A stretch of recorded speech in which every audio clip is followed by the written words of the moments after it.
महाराष्ट्र के सिंधुदुर्ग में छत्रपति शिवाजी महाराज की मूर्ति गिरने पर राजनीति और गर्माती हुई दिखाई दे रही है। इस पर हमारे साथ बात करने के लिए मौजूद हैं बीजेपी के वरिष्ठ नेता और पूर्व केंद्रीय मंत्री मुख्तार अब्बास नकवी। नकवी साहब, छत्रपति शिवाजी महाराज की 8 महीने पहले मूर्ति का अनावरण हुआ था प्रधानमंत्री मोदी की उपस्थिति में, लेकिन वो गिरी। उसके बाद प्रधानमंत्री मोदी ने तो यहां तक कह दिया कि हम छत्रपति शिवाजी महाराज के चरणों में शीश झुकाकर माफी मांग रहे हैं, लेकिन विपक्ष नहीं मांग। केवल प्रधानमंत्री जी ने ही नहीं बल्कि वहाँ की सरकार के भी जो लोग हैं उन्होंने भी उस घटना के प्रति जो है वो खेद व्यक्त किया है।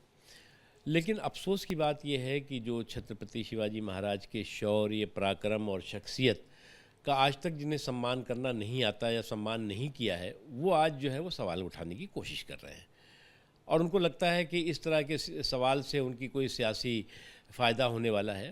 वो मुझे नहीं लगता कि उससे उनको कोई लाभ होगा। लेकिन विपक्ष तो साफ तौर पे कह रहे हैं कि इसकी जवाबदेही तय होनी चाहिए, डिप्टी सीएम और सीएम का इस्तीफा तक मांग रहे हैं। इसलिए तो हमने कहा ना कि ये वो लोग हैं जिन्होंने कभी भी छत्रपति शिवाजी महाराज के शौर्य, पराक्रम और शख्सियत के प्रति कभी सम्मान नहीं दिखाया, उसके प्रति कभी जो है वो गंभीरता नहीं दिखाई। आज जो है वो बहुत ज़्यादा चिंतित दिखाई पड़ रहा है। ये शुद्ध रूप से पॉलिटिकल चिंता है, इससे ज़्यादा कुछ नहीं।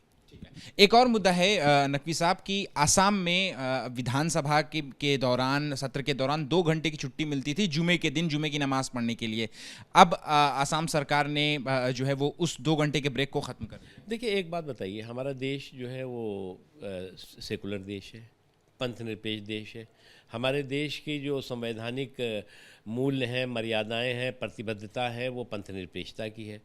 तो किसी भी पंथ निरपेक्ष सिस्टम में, उसके सरकारी व्यवस्था में, उसके संवैधानिक या विधानसभाओं की व्यवस्था में किसी धर्म विशेष के धार्मिक आयोजन के लिए ब्रेक नहीं होता।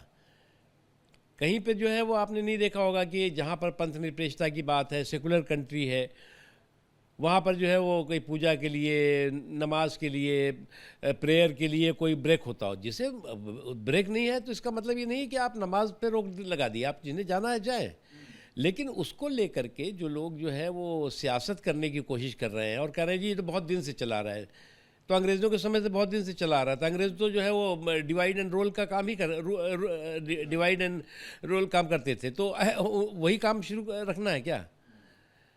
जो लोग जो है बांटो और राज करो के जो है वो धंधे कर रहे थे, आप चाहते हो कि आपने तो उसको उसी को जारी रखा तो वही अभी भी जारी रहे। तो नहीं, मुझे लगता है इस पर कोई सांप्रदायिक सियासत नहीं होनी चाहिए। अच्छा, असम में ही जो मुस्लिम मैरिज रजिस्ट्रेशन और जो डिवोर्स की बात है, अब उसको रजिस्टर कराना पड़ेगा सरकार के साथ, और जो बीच में जो काजी का रोल था, उस काजी के रोल को असम सरकार ने। देखिए, मैंने देखा उनका, आप निकाह करना है निकाह पढ़िए, आपको जो है और जो धार्मिक आपके जो है वो कार्यक्रम है वो करिए, लेकिन जो मैरिज का रजिस्ट्रेशन है, जिस तरह से कि और धर्मावलंबी अपने धार्मिक जो व्यवस्था है उसके तहत जो है वो करते हैं, लेकिन उसके साथ साथ जो है वो रजिस्ट्रेशन भी होता है।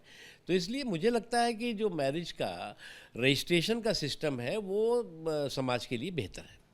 कल जुमे की नमाज के बाद जो दिल्ली जामा मस्जिद के जो इमाम हैं, उन्होंने एक अपने संबोधन में ये बात कही कि हिंदू बेटी के साथ रेप हुआ, संभवतः वो कोलकाता की बात कर रहे थे, तो पूरा देश से आवाज़ जो है वो विरोध की आवाज़ उठी। लेकिन यही अगर मुस्लिम बेटी के साथ कुछ होता है, कुछ अमानवीय घटना होती है, तो फिर पूरे देश में सन्नाटा छाता है।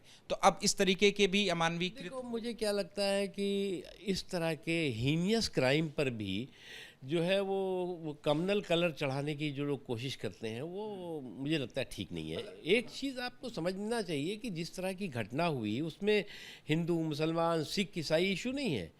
एक बेटी के साथ इस तरह की घटना हुई, आप उस पर जो है वो कम्युनल कलर चढ़ाने की कोशिश कर रहे हैं। शुद्ध रूप से आप उस तरह के जो हीनियस क्राइम में के गुनहगार हैं उनको जो है वो आप प्रोटेक्शन देने की कोशिश कर रहे हैं इस तरह के बयान दे करके।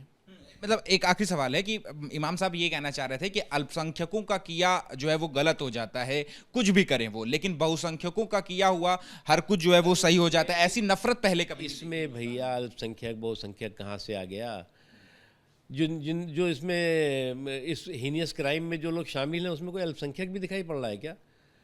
हर चीज़ पे जो है वो इस तरह की माहौल को ख़राब करने की कोशिश जो है वो ठीक नहीं है। नकवी साहब, कंगना रनौत ने सोशल मीडिया का सहारा दिया और उन्होंने इसके पीछे एक बड़ी साजिश बताई उनकी फिल्म को। देखो वो खुद बहुत बड़ी धुरंधर वक्ता है, तो इसलिए उनके किसी प्रवक्ता की ज़रूरत नहीं है। वो जो कुछ भी उनकी फिल्म वगैरह में जो कुछ हो रहा होगा उसका वो खुद ही जवाब देंगे। इतनी महान धुरंधर वक्ता के लिए क्या प्रवक्ता की आवश्यकता है?